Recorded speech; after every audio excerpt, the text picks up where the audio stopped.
Hello everyone, ಇವತ್ತು egg ಲಬಾಬ್ದಾರ್ ಹೇಗೆ ಮಾಡೋದಂತ ನೋಡೋಣ. ಈ ರೆಸಿಪಿ ತುಂಬ ಟೇಸ್ಟಿಯಾಗಿರುತ್ತೆ, ಎಲ್ಲರೂ ತುಂಬ ಇಷ್ಟಪಟ್ಟು ತಿಂತಾರೆ. ಸೊ ಫುಲ್ ವಿಡಿಯೋನ ಎಲ್ಲೂ ಸ್ಕಿಪ್ ಮಾಡ್ದಂಗೆ ಎಂಡ್ವರೆಗೂ ನೋಡಿ, ಯಾಕಂದರೆ ಇಲ್ಲಿ ಪ್ರತಿಯೊಂದು ಸ್ಟೆಪ್ಪು ತುಂಬ ಇಂಪಾರ್ಟೆಂಟ್. ಎಗ್ ಲಬಾಬ್ದಾರ್ ಮಾಡೋದಕ್ಕೆ ಫಸ್ಟ್ ಒಂದು ಪ್ಯಾನಲ್ಲಿ ಸ್ವಲ್ಪ ಎಣ್ಣೆ ತಗೊಳ್ಳಿ. ಎಣ್ಣೆ ಸ್ವಲ್ಪ ಫ್ರೈ ಆದಮೇಲೆ ಅದಕ್ಕೆ ಒಂದೆರಡು ಪಲಾವ್ ಎಲೆ, ಒಂದು ಸ್ವಲ್ಪ ಚಕ್ಕೆ, ಒಂದೆರಡು ಲವಂಗ ಹಾಕಬೇಕು. ನೆಕ್ಸ್ಟ್ ಇದಕ್ಕೆ ಸಾಸಿವೆ, ಜೀರಿಗೆ ಮತ್ತು ಕರಿಬೇವನ್ನ ಹಾಕಬೇಕು. ಇಲ್ಲಿ ಸಾಸಿವೆ ಕ್ವಾಂಟಿಟಿ ಸ್ವಲ್ಪ ಕಮ್ಮಿ ಇರಲಿ, ಜೀರಿಗೆ ಕ್ವಾಂಟಿಟಿ ಜಾಸ್ತಿ ಇರಲಿ. ನೆಕ್ಸ್ಟ್ ಇದಕ್ಕೆ ಸಣ್ಣದಾಗೆ ಕಟ್ ಮಾಡಿರೋಂತಹ ಈರುಳ್ಳಿನ ಹಾಕಬೇಕು. ಈ ರೆಸಿಪಿಗೆ ಈರುಳ್ಳಿಗೆ ಸ್ವಲ್ಪ ಸಣ್ಣದಾಗೆ ಕಟ್ ಮಾಡ್ಕೊಳ್ಳಿ. ನೆಕ್ಸ್ಟ್ ಇದಕ್ಕೆ ಜಿಂಜರ್ ಗಾರ್ಲಿಕ್ ಪೇಸ್ಟ್ ಹಾಕಬೇಕು. ಇವೆರಡನ್ನ ಚೆನ್ನಾಗಿ ಈ ರೀತಿ ಮಿಕ್ಸ್ ಮಾಡ್ಕೊಳ್ಳಿ. ಮಿಕ್ಸ್ ಮಾಡಿಕೊಂಡು ಈರುಳ್ಳಿನ ಸ್ವಲ್ಪ ಗೋಲ್ಡನ್ ಬ್ರೌನ್ ಆಗೋವರೆಗೂ ಫ್ರೈ ಮಾಡ್ಕೋಬೇಕು.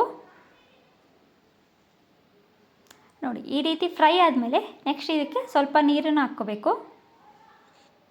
ನೀರು ಇಲ್ಲಿ ಯಾಕೆ ಹಾಕ್ತಿದ್ದೀನಿ ಅಂದರೆ, ಇವಾಗ ನೆಕ್ಸ್ಟ್ ಮಸಾಲೆ ಐಟಮ್ ಹಾಕ್ತೀವಲ್ಲ, ಅದು ತಳ ಹತ್ತಬಾರ್ದು ಅಂತ.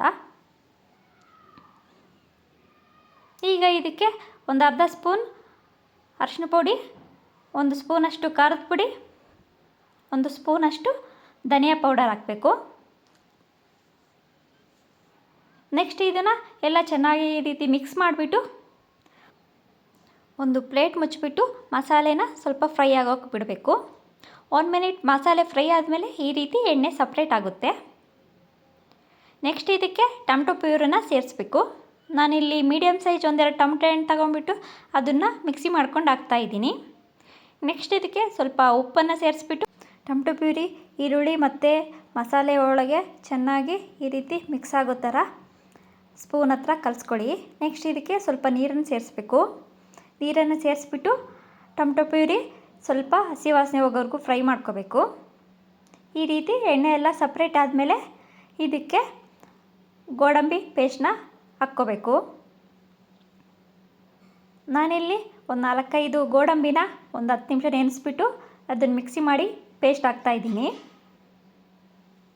ನೆಕ್ಸ್ಟು ಒಂದು 1/4 ಟೀ ಸ್ಪೂನಷ್ಟು ಗರಂ ಮಸಾಲ ಹಾಕಬೇಕು. ಹಾಕ್ಬಿಟ್ಟು ಈ ಪಲಾವ್ ಎಲೆ ಹಾಕಿದ್ವಲ್ಲ, ಅದನ್ನು ಸ್ವಲ್ಪ ತೆಗ್ದಾಕ್ಕೊಳ್ಳೋಣ ಹೊರಕ್ಕೆ. ನೆಕ್ಸ್ಟ್ ಈಗ ಒಂದೊಂದೇ ಎಗ್ನ ಈ ರೀತಿ ಬೌಲಲ್ಲಿ ಹಾಕ್ಕೊಬಿಟ್ಟು ಒಂದ್ರ ಪಕ್ಕ ಒಂದು ಹಾಕ್ಕೋಬೇಕು.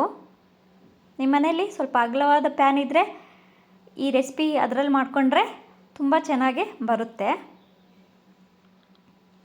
ನೆಕ್ಸ್ಟು ಪ್ಲೇಟ್ ಮುಚ್ಚಿಬಿಟ್ಟು ಒಂದು 8ರಿಂದ 10 ನಿಮಿಷ ಮೀಡಿಯಮ್ ಫ್ಲೇಮಲ್ಲಿ ಫ್ರೈ ಮಾಡಿಕೊಂಡ್ರೆ ಈ ರೀತಿ ಎಗ್ ಲಬಾಬ್ದಾರ್ ರೆಡಿ ಆಗುತ್ತೆ.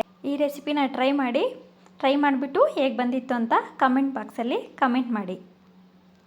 ಈ ರೆಸಿಪಿ ನಿಮಗೆ ಇಷ್ಟವಾಗಿದ್ದರೆ please like, share and subscribe to Navya's kitchen YouTube channel. Thank you for watching.